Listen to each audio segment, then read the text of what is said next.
We have a bilateral relationship that has deteriorated to what is the lowest point in recent years. However, there are matters that need a certain amount of synchronization of clocks and identification and determination of mutual positions, so that matters that are of mutual interest can be dealt with in an efficient and effective way in the interests of both the United States and Russia. You once described President Trump as a bright person, talented. How would you describe President Biden? Ну, я и сейчас считаю, что... Even now, I believe that former U.S. President Mr. Trump is an extraordinary individual, talented individual. Otherwise, he would not have become U.S. President. You may like him or not, and right, he didn't come from the U.S. establishment. He had not been part of big-time politics before, and some like it, some don't like it, but that is a fact.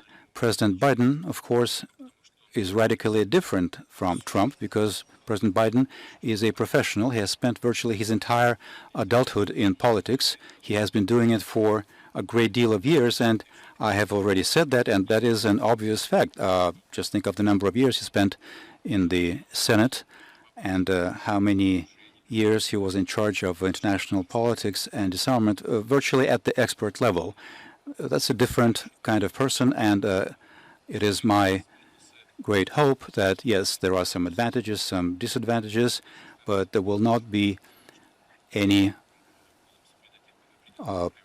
impulse-based movements on behalf of the U.S. president, that we will be able to comply with certain rules of engagement, certain rules of communications, and we'll be able to find points of contact and touch points. Yeah, you're a religious man. President Biden is saying he told you to your face you don't have a soul. Я такого не помню. I do not remember this. He says Maybe there's something wrong with my memory. 10 years ago when he was vice president, he says. У него хорошая память. Well, he probably has a good memory. I do not rule this out, but I don't remember this. In personal encounters, people try to act appropriately. I do not remember any inappropriate elements of behavior on the part of my counterparts. I don't think that anything like that has happened. Perhaps he did say something, but I do not remember.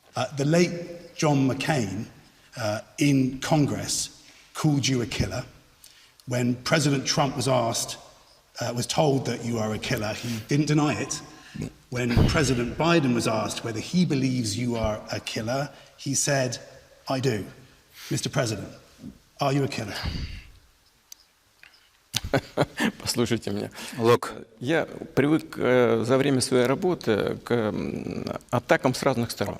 over my tenure, I've gotten used to attacks from all kinds of angles and from all kinds of areas, under all kinds of pretexts and reasons and of different caliber and fierceness, and none of it surprises me. People with whom I work and with whom we argue, we are not bride and groom. We don't swear everlasting love and friendship. We are partners, and in some areas we are rivals or competitors. As far as harsh rhetoric, I think that this is an expression of overall U.S. culture.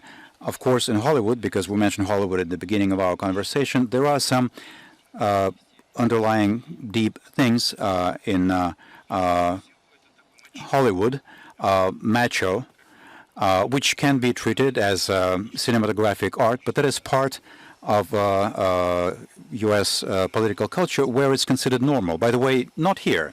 It is not considered normal here. I don't think I heard you answer the question, the direct question. Ответил. I did answer. I will add, if you let me. I have heard dozens of such accusations, especially during the period of some grave events during our counter-terrorism efforts in North Caucasus. And when it happens, I'm always guided by the interests of the Russian people and Russian state. And sentiments in terms of who calls somebody whom, what kind of labels, this is not something I worry about in the least.